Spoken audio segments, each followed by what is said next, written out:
مادة 49 لا تتكلم عن نصاب، تتكلم عن انتخاب بالثلثين بالدورة الأولى وانتخاب بالنص زائد واحد بالدورة الثانية.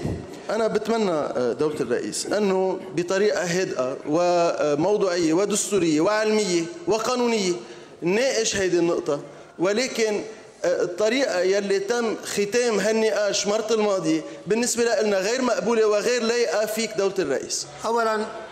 أولا الكلمة الأخيرة مش إلك يا شيخ سامي.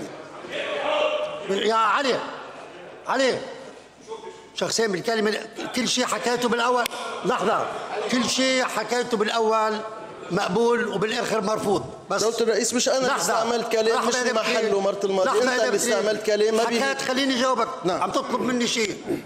الدستور اللبناني يا زميلنا الكريم بنص على أكثريتين، أكثرية نصاب الجلسات شيء والدورات شيء آخر.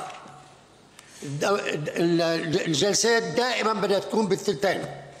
هذا الشيء بأي مادة؟ ما تقاطعني تخلص. اوكي. ما تقاطعني تخلص. ب 82 جابوهم لكملوا النصاب بالدبابات. لحظة. هذا الأمر كان دائما مش مثل ما عم بتقول، كان دائما موضع نقاش وموضع حوار وموضع شغل من سنة 27 حتى الآن. أكبر دليل على ذلك إنه الشيخ سامي الجميل نفسه ب1 أيلول سنة 2007 راح بقرا لك شو قال. والله هيئتك عمل ريسيرش مظبوط. تكرم عينك. شغل مظبوط. بيقول حرفيا، بس أنا ما كنت نايب بال 2007. اسمح لي، ودع المسيحيين إلى المشاركة في جلسة انتخاب رئيس الجمهورية وعدم ضرب نصاب الثلثين، ورأى أن الخطر الأكبر يكمن في تخطي المؤسسات. صحيح. هذا تصريحك اللي قايله ب1 أيلول. دولة الرئيس عم بدأ النواب ما يقاطعوا الجلسات. خليني كيف. أكيد. قلت لك ما تقاطعني، ما تقاطعني. سوري، تفضل. الآن الأمر الآخر، بيك الله يطول عمره بعده طيب، اسأل لي إياه شو بقول بيك يعني قبلين. بدك أكثر من هيك؟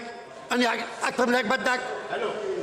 ثالثا الله يرحمه البطرك سفير، هذا الموضوع أخذ موقف حاد ونهائي بهذا الأمر، فيه دليل النقاشات بهذا الأمر. دولة الرئيس 3 نقاط. بس لحظة بس تجاوبك على 3 نقاط. عمول معروف. لا لحظة. دولة الرئيس بدي أجاوبك على 3 نقاط. إذا بدنا نعمل أنت ذكرت ب3 نقاط بدي أجاوبك عليها. لأنه 3 نقاط غلط. 3 نقاط غلط. أول شيء موقف الرئيس جميل مع نص زائد واحد، هي أول نقطة. النقطة الثانية ما ذكرت لي ولا أي مادة دستورية. جابوا له اياهم بالملالات لعملوا النصاب ب 82 للرئيس جميل. جابوهم بالملالات بالقوة. بس خلص يا كملوا النصاب، كان فين ينتخبوا أقل من هيك. دولة الرئيس انت والنصاب تبعك والملالات تبعك. خلصنا من طق الحرك. الملالات تبعك والدبابات. دولة الرئيس شو هذا؟ يا نجيب شوية هدوء. دولة الرئيس نحن من زمان خلصنا، بس انتم خلصوا. مش عم تخلصوا، لا رح تخلصوا. معكم بنفس القصة. مش كل مرة هذا رئيس جمهورية غصب عن كل شهر. دولة الرئيس يا زميلنا نديم،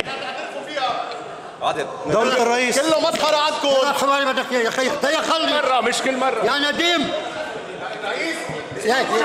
هذه الطريقة مقبول هالكلام دولة الرئيس. خلص